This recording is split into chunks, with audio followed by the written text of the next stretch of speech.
Shalom saudara, hari ini kita bersyukur boleh belajar bersama di dalam PA pada hari ini. Dan sebelum kita memulai PA, mari kita berdoa. Tuhan, kami hendak bersama memulai PA kami. Kami memohon kiranya Engkau memimpin kami di dalam pembacaan dan perenungan firman Tuhan, supaya kami boleh semakin diperlengkapi dalam kehidupan kami. Demi Yesus Kristus kami berdoa dan memohon. Amin. Ya, tema yang akan kita bahas dalam PA hari ini adalah ketika aku goyah. Diambil dari Kejadian 2 ayat 15 sampai 17 dan dilanjutkan pasal 3 ayat 1 sampai yang ke-7. Saya akan bacakan untuk Bapak Ibu Saudara sekalian. Tuhan Allah mengambil manusia itu dan menempatkannya dalam Taman Eden untuk mengusahakan dan memelihara taman itu. Lalu Tuhan Allah memberi perintah ini kepada manusia, semua pohon dalam taman ini boleh kau makan buahnya dengan bebas, tetapi pohon pengetahuan tentang yang baik dan yang jahat itu janganlah kau makan buahnya, sebab pada hari engkau memakannya pastilah engkau mati. Pasal yang ketiga. Adapun ular ialah yang paling cerdik dari segala binatang di darat yang dijadikan oleh Tuhan Allah. Ular itu berkata kepada perempuan itu, tentulah Allah berfirman, semua pohon dalam taman ini jangan kamu makan buahnya, bukan?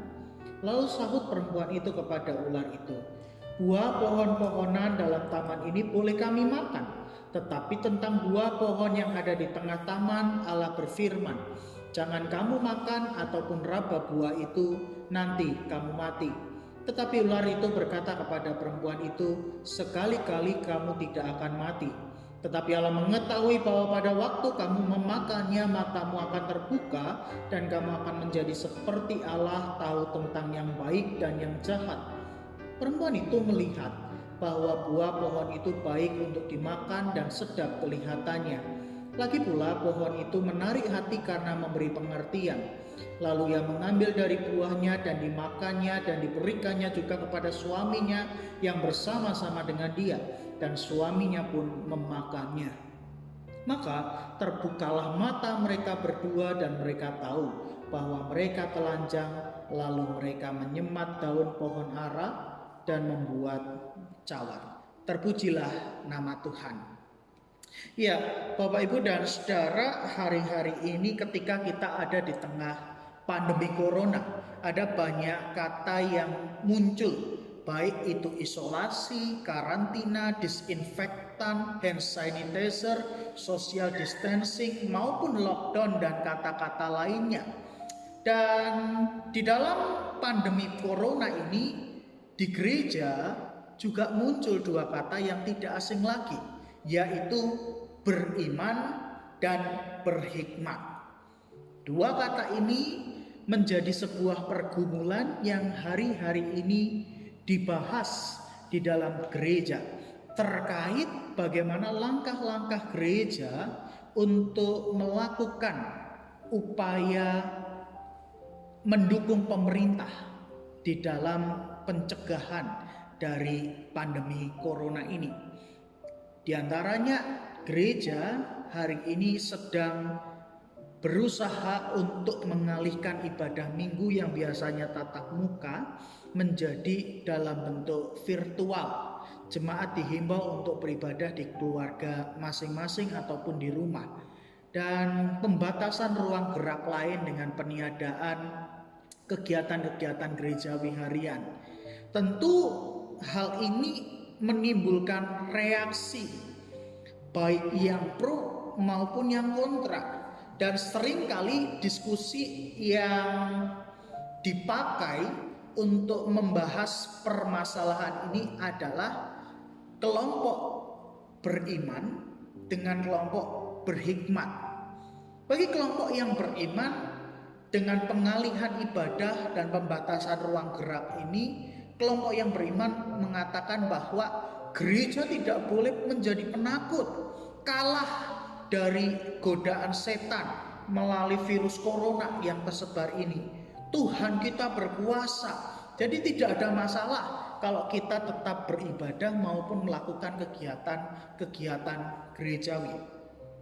Di sisi yang lain, bagi kelompok berhikmat, tentu kemudian apa yang dilakukan oleh kelompok-kelompok beriman ini menjadi sebuah permasalahan, karena bisa saja mengambil resiko yang lebih besar, yaitu penyebaran virus corona yang jauh lebih berkembang.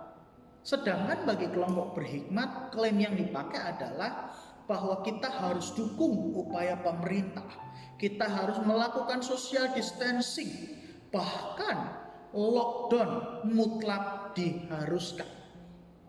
Problemnya hari ini ketika mereka kelompok beriman dan kelompok berhikmat saling bertentangan dan beradu argumen, ada titik-titik yang akhirnya membuat kedua kelompok ini bersitegang antara iman atau berhikmat.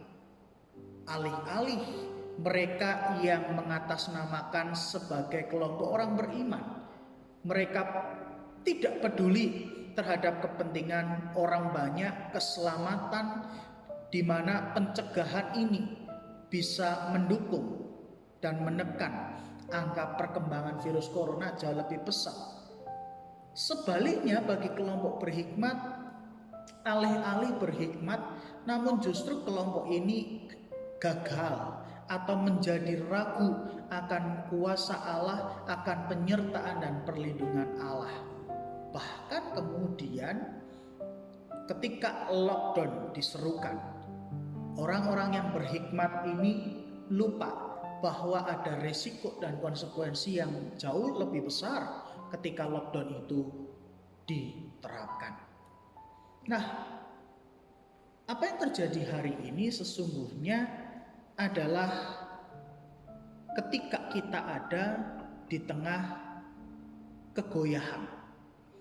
Inilah titik di mana iman dan hikmat kita sedang diuji. Dan kita harus sadar bahwa memang antara orang beriman dan antara orang berhikmat seringkali berlawanan. Dan ini menjadi sebuah tanda bahwa kita ada di tengah keraguan. Tapi saya mau katakan begini, iman dan hikmat tidak dapat dipertentangkan.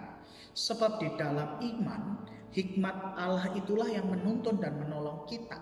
Dan di dalam hikmat Allah, iman kita mewujud nyata di dalam tindakan.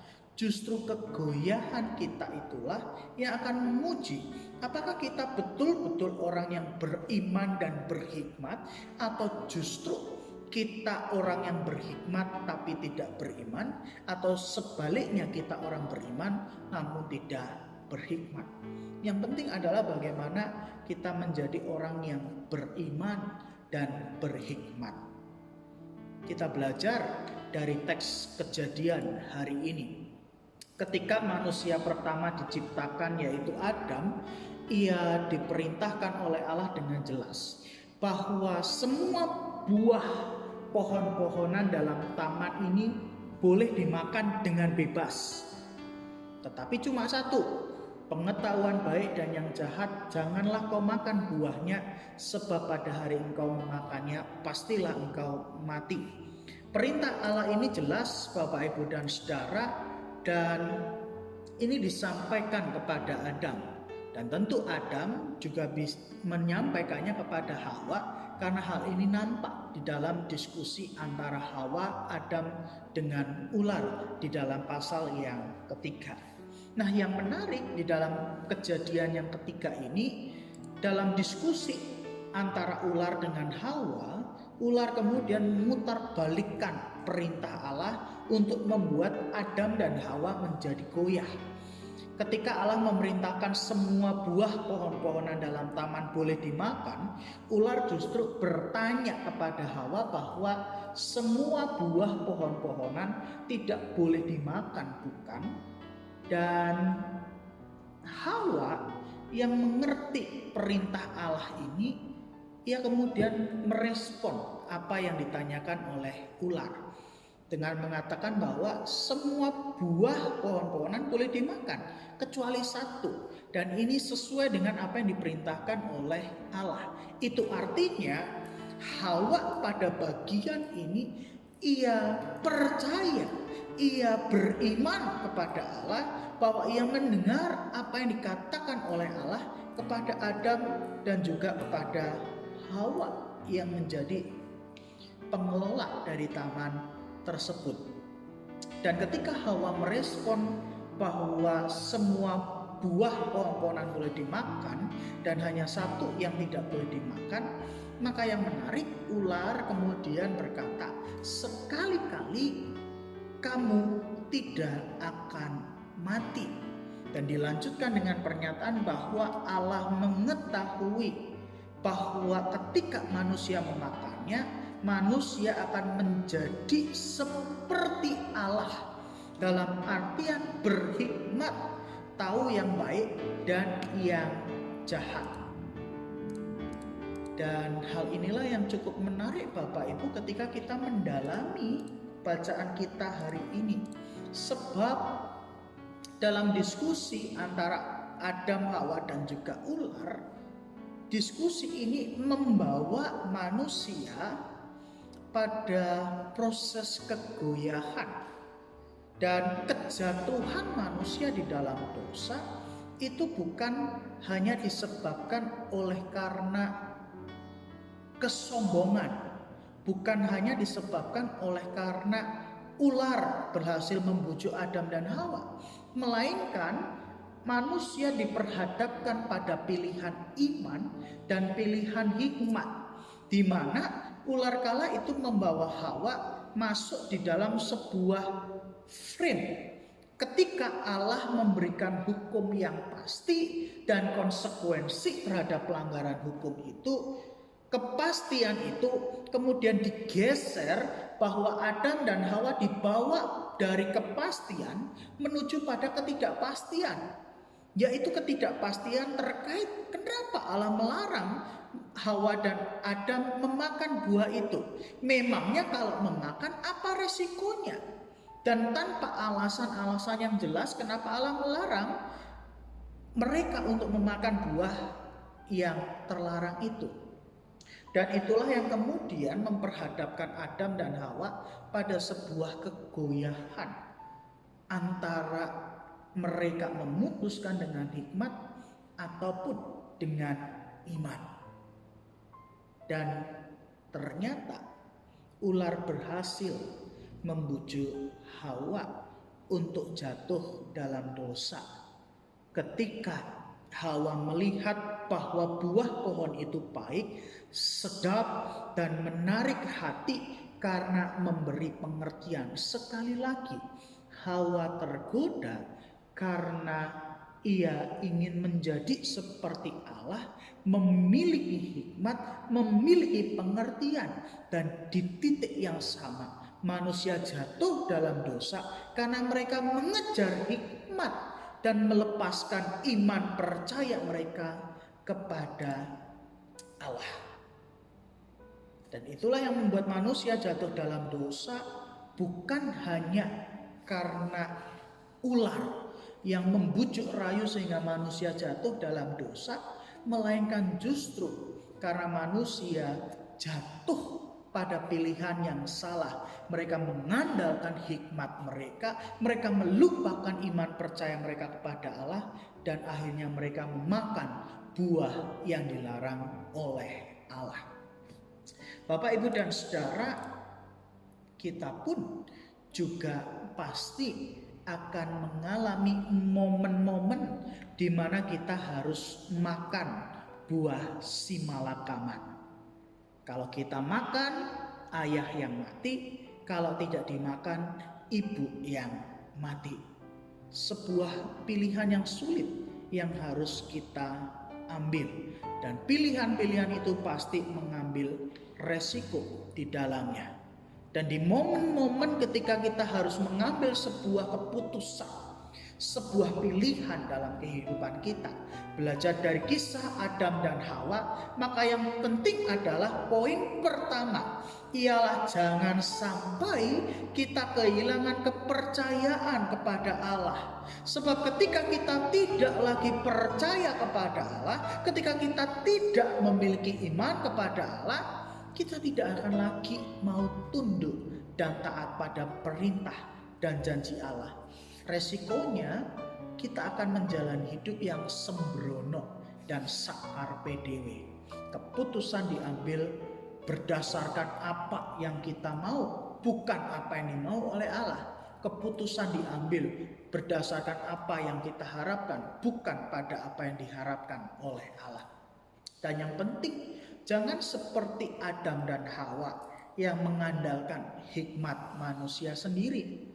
Sebab keputusan yang baik belum tentu benar. Keputusan yang kita anggap baik belum tentu itulah yang dikehendaki dan dimaui oleh Allah. Sebab seringkali manusia bersifat subjektif dan egois ketika mengambil sebuah keputusan. Hawa contohnya, ketika ia memakan buah itu, ia melihat buah itu baik baginya, memberikan pengertian. Bagi Hawa, buah itu baik dan tidak masalah ia memakannya.